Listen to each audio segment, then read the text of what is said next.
Olá, seja você muito bem-vindo aqui no RDTV. Hoje a nossa conversa é com Marco Marrafon. Ele é advogado atuante na área de Direito Constitucional. Já foi secretário de Estado de Planejamento e de Educação. Hoje, Marrafon é dirigente do Cidadania, partido que está em uma federação com o PSDB. Seja bem-vindo ao RDTV, Marrafon. Eu já queria começar perguntando sobre o contexto do Cidadania hoje no Congresso e qual a relação com o governo Lula. Olá, Andressa, tudo bem? Olá, nosso telespectador, nosso internauta, está assistindo aqui a RDTV. Para mim é uma grande alegria estar aqui, um órgão de imprensa extremamente sério, com toda a credibilidade, e para fazer um papo democrático, conversando sobre política, porque a cidadania se constrói assim, né? Então, nós temos hoje um partido, Cidadania 23, que tem se colocado com um olhar inovador para a política. A gente tem muito preocupado com as questões que estão vindo aí de inteligência artificial, com a questão do emprego, redução da desigualdade e como a tecnologia vai lidar com tudo isso. Partidariamente, a gente tem uma postura já muito clara desde a eleição passada, que é uma leitura de terceira via. Ou seja, a gente tem tentado construir um diálogo com as forças democráticas, alguns mais à esquerda, outros mais à direita, mas para construir um momento em que você pense na efetividade das políticas públicas. Por isso, a nossa bancada ela tem tido um olhar, digamos, crítico ao governo, mas não uma oposição burra. Ou seja, quando há as pautas boas, a bancada está, sim, se portando e votando junto com o governo naquilo que é importante para o país. Ou seja, há um viés positivo de apoio. No entanto, também há pautas que nós não concordamos. Por exemplo, a mudança da lei das estatais, em que houve maior permissão para políticos ocuparem cargos de direção. Foi muito difícil aprovar a primeira versão da lei, tentando dar à direção das estatais uma organização mais técnica, o marco do saneamento básico. Então são temas sensíveis que aí o partido tem se posicionado de maneira contrária. Então, nós apoiamos criticamente para que não haja um adesismo, né? A gente não tem cargos, a gente não pediu nenhum cargo ao governo, mas aquilo que for bom para o Brasil, a gente vota favorável. Mas essa posição não acaba sendo um pouco arriscada, porque em alguma medida a cidadania acaba não participando tão de perto das discussões que vão aí estruturar, né, o que vão dar o tom do governo Lula? É uma posição que a gente entende que é uma posição em que a gente contribui com o Brasil, mas ao mesmo tempo entende que todo o processo político e todo o governo tem suas qualidades e tem seus defeitos. O governo Lula tem essas características, né? A gente vê, por exemplo, como qualidade que hoje há, por fatores até muitas vezes inesperados, hoje efetivamente a comida está mais barata. Em geral, não só a carne, não só a famosa picanha, mas também você vai no supermercado, você sente que houve uma certa estabilização. Então, um dos pontos positivos é justamente o fator econômico. A gente entende que a condução da economia está sendo feita de maneira competente. E isso já tem gerado efeitos para o brasileiro, especialmente a população mais pobre, que sente aí no dia a dia as dificuldades. Então, nesse ponto, a gente participa, a gente discute. Tivemos uma participação muito importante e muito ativa na reforma tributária, ou seja, é um tema extremamente sensível.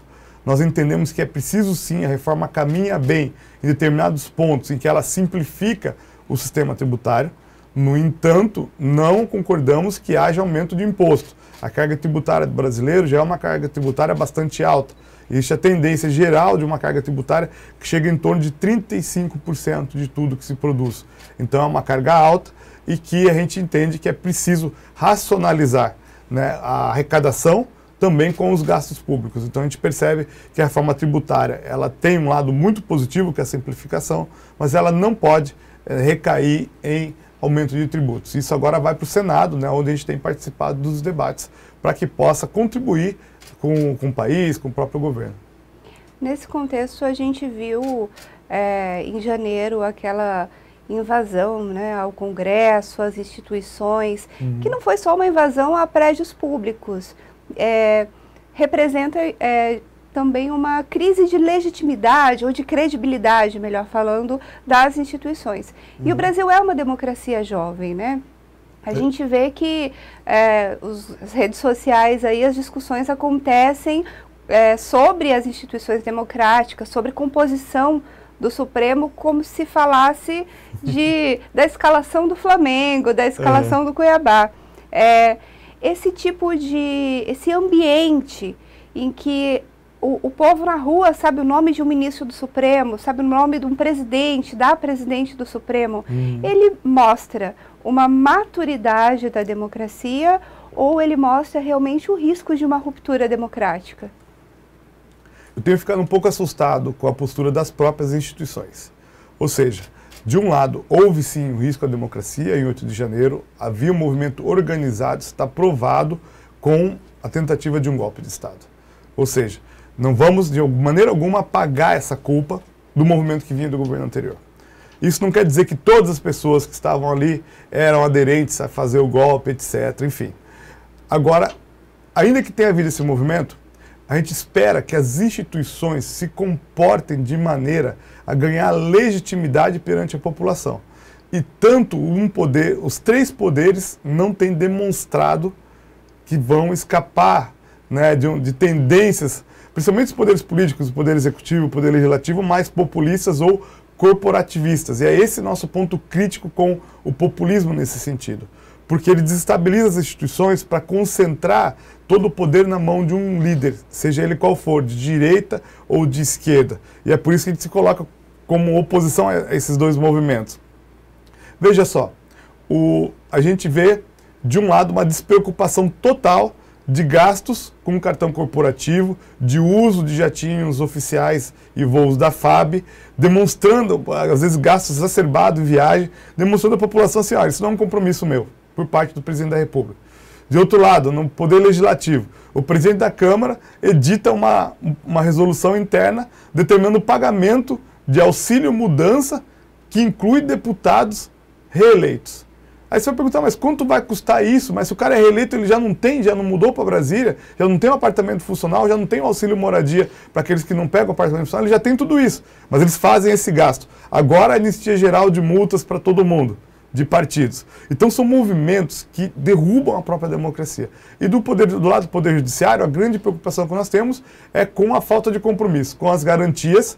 Veja, todas as pessoas que estavam em 8 de janeiro merecem o devido processo legal, tal qual o presidente Lula mereceu quando foi apurada a Lava Jato.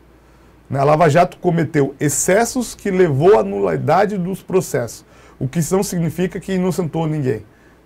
Uma vez que anula, está com a ficha limpa, vamos dizer assim, está inocente. Mas os fatos apurados eram graves. Então, a Lava Jato cometeu excessos que levaram à nulidade dos processos. E o que nós estamos vendo agora, nos julgamentos que estão sendo feitos, e aí eu cito, por exemplo, o caso Monark, que é uma questão que é muito delicada para a própria imprensa e a defesa da liberdade, nós estamos vendo excessos por parte do judiciário, que muitas vezes tem utilizado os mesmos expedientes da Lava Jato. Ou seja, um deles é o juiz universal. Parece que tudo agora tem que estar no Supremo, no inquérito das fake news. Não é assim, tem matérias que não tem nada a ver com fake news. Vacina, por exemplo, não tem conexão. Então, está gerando uma situação de um avanço político incompatível com a postura institucional que se espera. No caso do Monark, o senhor não avalia que a defesa dele ali, ou a fala dele, não foi uma fala criminosa, não violou os preceitos legais? Eu entendo que a liberdade de expressão é algo que tem que ser protegido. E ela é limitada, toda liberdade ela tem uma limitação, que é uma limitação feita por lei. A Constituição brasileira é clara, ela inibe discursos de ódio. Então, todo discurso de ódio, cabe sim você fazer uma defesa mais incisiva da punição e até mesmo proibição de veiculação. Uma persecução um pouco mais dura. Também ela proíbe, por exemplo, incitar crimes diretamente, né? Incitar o suicídio ou qualquer outra maneira de crime. Agora, quando você pensa na liberdade de expressão, você tem que ter muito cuidado, porque muitas vezes o censor, ele não tem controle. A pessoa que vai censurar não tem controle. Ele acaba colocando os valores pessoais dele como os valores que estão sendo, digamos, afetados pela liberdade de expressão. Então, por mais que eu não concorde com o que foi dito, por mais que muitas vezes eu ouça falas que eu reputo, vamos dizer assim, idiotas, eu tenho que defender até a morte o direito das pessoas de serem. E sofrer as consequências disso que ele sofreu. Se ele te ofendeu ou cometeu um dano moral, ele tem que pagar por isso. mas tem um devido processo. E o que nós estamos vendo é uma censura prévia em questões que não estão evidentes. Eu parei para olhar a gravação onde ele teve sofreu a última reprimenda. E era numa conversa ele expressa uma desconfiança. Ou seja, não tinha ali um condão incitatório. Houve, nesse caso específico, até a imprensa está bastante preocupada, na minha opinião, um excesso. Isso que o senhor traz, essa sua opinião, ela não pode também ir ao encontro da opinião ou da narrativa que bolsonaristas têm dado sobre perseguição, estarem sendo perseguidos, o próprio presidente, ex-presidente, desculpa, Jair Bolsonaro se diz um perseguido, fez uma vaquinha na internet, arrecadou 17 milhões, né, para pagar supostamente multas que ele teria recebido por conta do processo eleitoral. A cassação do Dallagnol também é usado como argumento para perseguição. A sua visão em relação ao caso Monark, dá para fazer um paralelo com essa linha de raciocínio ou ela se difere disso? O que o senhor pensa? Ela se difere, porque o que eu estou defendendo aqui é justamente que todas as pessoas têm direito às mesmas garantias. Agora, também se aproveitar de momentos de um pouco mais ativismo, vamos dizer assim, para construir uma teoria da conspiração, de que tudo está acabando, de que vai ser uma violação, ou seja, um país antidemocrático ou uma nova ditadura, aí já é um pouco exagero, né, tipo de um populismo político. Ou seja, também faz parte do jogo político elevar e fortalecer, né, às vezes um pequeno ponto se torna um pingo, vira uma tempestade quando é um pingo num copo d'água, né? Mas é preciso, principalmente como constitucionalista e como jurista, que haja mecanismos jurídicos de proteção, né, aos direitos fundamentais, que sejam individuais e também aos sociais. E isso vale para qualquer cidadão brasileiro, de esquerda, de direita, bolsonarista, lulista, ou seja, quem olha com o olhar do direito tem que olhar com um olhar indiferente, sem perseguição ideológica. A cassação do Dallagnol não foi perseguição? Eu acho que havia motivos para a cassação dele. Não tinha indícios suficientes de que era um movimento que a gente já vinha denunciando que a ficha limpa podia causar excesso. Tá? Eu até entendo que, pela votação, pelo modo como foi construído, poderia ter tido um excesso. Mas ele foi um excesso fundado na lei de ficha limpa, não pela interpretação. Porque quando se colocou na lei de ficha limpa que a renúncia era suficiente para acabar com os direitos políticos, para evitar que parlamentares renunciassem ao mandato, ou mesmo o caso do Collor, que renuncia à presidência para evitar a punição, ele abre um precedente enorme. Falou, isso aqui vai pegar gente inocente, vai pegar gente que efetivamente quis renunciar para burlar a lei de ficha limpa. E no caso concreto, há uma série de indícios que mostram que a renúncia que ele faz ao cargo de procurador foi justamente para escapar da punição. Ou seja, não é totalmente, vamos perseguir o Dallagnol. Estava claro que ele só renunciou naquele tempo, ele não precisava nem renunciar tão antes. Ele podia ter observado o prazo da legislação, 6 meses antes normalmente. Né? Então, à medida em que a renúncia serviu para burlar a lei de ficha limpa foi lá e foi aplicada. Então não vejo que, se há uma excessiva influência do judiciário aí, não é por conta do judiciário em si, mas é porque é um mandamento da própria lei de ficha limpa. Certo. E o caso Sérgio Moro, né? É outro que vem da mesma linha, inclusive vem da Lava Jato, e ele está aí sofrendo um processo de cassação também, ou de inelegibilidade, né, por conta, sofrendo acusações semelhantes, inclusive, ao caso da ex-juíza Selma Arruda, né, que era até considerada o Moro de Saias, era assim que ela mesma se intitulava. Existe semelhança realmente nos casos e tem um risco dele perder o mandato? Tem o risco, sim. É um risco bastante alto atualmente. Né? O caso do ex-juiz Sérgio Moro, hoje senador, é justamente um caso paradigmático de que não é possível você combater a corrupção e a injustiça cometendo corrupções no processo legal, nas instituições e etc. Ou seja, não dá para fazer isso. Vamos dizer, o policial, ele sempre chega um pouco atrás porque ele tem um limite.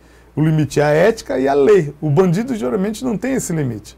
Então, quando aquele que quer fazer justiça deixa de querer ser juiz para ser um justiceiro e manda as favas à lei, ele se iguala aos bandidos, porque o bandido faz isso também, manda as favas à lei. Né? E me parece que, no caso concreto, há evidências de, salvo engano, caixa 2 ou recursos não contabilizados de maneira anterior. Se isso ficar comprovado, possivelmente ele possa ter um destino semelhante ao da ex-senadora Selma. No caso da ex-senadora, foi a acusação de abuso de poder econômico, né, e caixa 2. Isso. Pelo que o senhor acompanha, não sei se o senhor teve acesso ao processo, o que se fala é que os indícios seriam muito concretos, mas ele não reforça também a ideia de perseguição que bolsonaristas vêm dizendo, porque assim, Sérgio Moro foi o juiz do caso Lula, né? Então é muito complicado, né, falar sobre que justamente no governo Lula, com o ministro Flávio Dino, estariam tendo rigor demais com Sérgio Moro. Esse tipo de acusação, ela procede? Bom, no plano simbólico, você assim, reforça a tese, né, de que poderia estar havendo perseguição, reforça. Mas no plano da realidade fática, aí nós temos que entender que existe um Tribunal Superior Eleitoral que, em tese, nem o presidente Lula, nem o ministro Dino mandam. Que lá existem ministros e juízes, e esses juízes que estão lá, esses ministros, não são apenas do Supremo. Essa é uma composição que tem ministros do Superior Tribunal de Justiça, do STJ, que muitas vezes estão mais distantes, né, pela própria matéria, eles cuidam da legislação federal, o Supremo cuida da matéria constitucional, e a matéria constitucional é uma matéria mais política, né, e também existem os advogados que compõem o Tribunal Superior Eleitoral. Então, quando a Corte, no caso, o Tribunal Superior Eleitoral, analisa um caso, o mínimo que a gente espera é que haja um julgamento com base em provas e dados concretos. Eu não conheço o caso, a leitura de estudar as provas, mas é o que você falou. Os comentários são que os indícios são muito contundentes. Isso vai aparecer na coisa do julgamento, porque o relator será obrigado a declinar exatamente cada prova para se comprovar que houve abuso ou não houve abuso. Então a gente espera que o julgamento seja feito dentro do judiciário, não seja feito pelo presidente da República, né? Falando de TSE e de cassações, ano passado o ex-deputado federal Neri Geller foi cassado, o senhor era o suplente, teria condições ali de assumir a vaga. O que aconteceu? Por que o senhor não teve essa oportunidade de assumir a vaga? Isso. Do ponto de vista formal, a Constituição determina que haja um processinho interno, né, que não é um processo em que o Poder Legislativo pode superar ou ir contrário à decisão. A decisão foi por unanimidade do Tribunal Superior Eleitoral, mas ela determina, até para ver se não tem nenhum erro formal, que haja uma defesa e que a mesa da Câmara seja convocada para dar posse. E foi aí o grande problema. Por quê? Não havia vontade política do presidente da Câmara, Arthur Lira, de dar essa posse, até por compromissos com o próprio Neri, né? E não havendo essa vontade política, ele simplesmente não convocou a mesa. E nós procuramos o judiciário e também não houve uma força ativa que determinasse, ou seja, o pedido de liminar não foi apreciado no devido tempo. Só que esse devido tempo são 6 meses. São 6 meses de mandato, 6 meses em que, sem votos válidos, um deputado federal, ele recebeu salário, utilizou a verba do gabinete, propôs emendas impositivas, ou seja, exerceu normalmente, né, o cargo. E é um caso em que houve o exercício do cargo sem voto válido. E quem tinha o voto válido, no caso, eu, não teve a oportunidade de assumir. Então eu diria que a minha candidatura foi contra o sistema e o sistema não deixou que eu assumisse naquele momento histórico. O senhor se sentiu injustiçado? Bastante, claro. Eu fui diplomado pelo Tribunal Superior Eleitoral, diplomado pelo Tribunal Regional Eleitoral. Não só eu, quanto a justiça, né, foi desrespeitada, porque o julgamento foi por unanimidade. E houve, dentro do processo, o devido processo, a decisão ela é tão forte que ela diz assim, olha, independente de recurso, cumpra-se. E agora, assim, como dirigente partidário, o senhor que tem uma circula muito bem em Brasília, tem um contato com a Direção Nacional de Cidadania. Quais são os seus planos para o partido, seus planos pessoais? O plano pessoal é fortalecer a parte acadêmica, a advocacia. Estou buscando muito, né, esses aprimoramentos, que já é algo que já vem da minha formação desde sempre, onde eu posso contribuir de maneira mais direta. Então, no seu devido tempo, a gente pode voltar a dialogar politicamente. Acho que as coisas acontecem, né, conforme as circunstâncias e a vontade, né? São dois momentos, né? Então, no momento, estou focando mesmo na parte jurídica e na advocacia. Mas, enquanto dirigente partidário, eu tenho um compromisso com o partido, né? Hoje, atualmente, eu também assumi a presidência da Fundação de Formação Política do Cidadania. Então, doutrinariamente, a gente tem construído o que será uma política inovadora para os novos tempos. Nós temos uma oportunidade única em momento de crise, né, de uma revolução que está vindo aí, que é essa revolução digital. Ela talvez seja a revolução mais impactante do que a revolução que a agricultura fez na história da humanidade e que a revolução industrial fez. Porque ela começa a lidar com algo muito sensível, que é a capacidade dos humanos de pensarem. E nós vamos ter que lidar com isso para um futuro muito breve. Eu não estou falando algo que vai ser daqui 30, 40 anos. A gente está falando de algo que já está tomando empregos hoje, de algo que daqui 5 anos vai estar muito mais forte. Então a gente precisa de mentes arejadas para pensar o que será a política nesse novo contexto. Tem uma pesquisa dos italianos que já dizem que a maioria dos italianos preferiria que o parlamento fosse composto, né, tomasse as decisões com base em inteligência artificial ao invés de parlamentares. Então há um risco democrático, né? Há um modelo chinês que é muito insidioso. O modelo chinês, eles fazem um verdadeiro totalitarismo na era digital. Eles usam tecnologia para controlar o cidadão. Como você controla o cidadão? Eles criaram um sistema de crédito social, score, pontuação de crédito social. Então você nasce com 1000 pontos. Você não fez nada, você acabou de nascer.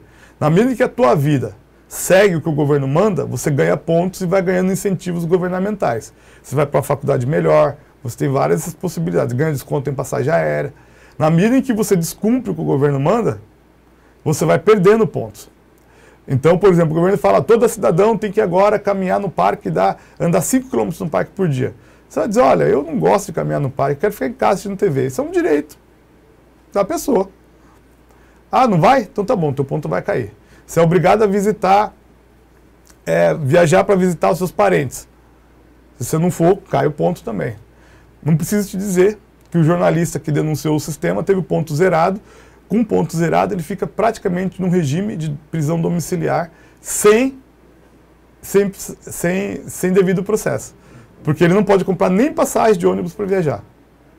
Tipo, não está preso, mas está preso, porque tudo o que fizer, o Estado põe uma mão muito grande. E isso é possível como? Com tecnologia. Eles estão filmando, os parques têm lá reconhecimento facial. Se a pessoa vai no mercado, compra no CPF 5 litros de vinho, está bebendo muito, diminui ponto.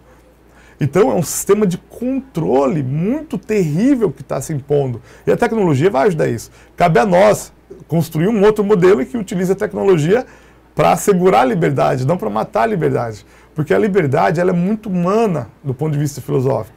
Porque ela envolve a capacidade de decidir e de responder pela sua decisão. Coisa que os outros seres sensíveis não têm, porque agem mais instintivamente. Eu, porque penso, posso escolher fazer o bem, posso escolher assumir um risco, e se eu assumir um risco, eu me responsabilizo pelo risco que eu assumi. Então eu penso que a grande bandeira para o futuro vai ser a defesa da liberdade. Então tenho pensado, estudado muito isso para levar o partido, né, a discutir isso em bases responsáveis também. Porque não quer dizer que a gente vai permitir com que uma fake news possa levar pessoas a morrerem porque pessoas não querem se submeter a um tratamento médico, possa acabar com uma política pública de combate a uma epidemia. A gente tem aí algumas análises que dizem, vem outras pandemias no futuro, a gente tem que estar preparado para isso. Então, tem que achar um meio termo nessa questão. Não censura, também não irresponsabilidade. E do ponto de vista partidário mais direto, né, a ideia agora é fortalecer a cidadania nos municípios. A gente tem um diálogo muito positivo com o PSDB, para formar chapas de vereadores competitivas, inclusive aqui em Cuiabá, uma previsão de pelo menos 3 vereadores, a gente tem uma meta, né, para tentar buscar o quarto, aí fazer uma chapa muito forte. Então eu tenho trabalhado do ponto de vista direto na busca, né, e construção de lideranças que possam participar do processo eleitoral e exercer a sua cidadania de maneira plena, para que a política melhore. Muito obrigada pela sua presença aqui no RDTV. Se o senhor quiser se despedir, fica à vontade.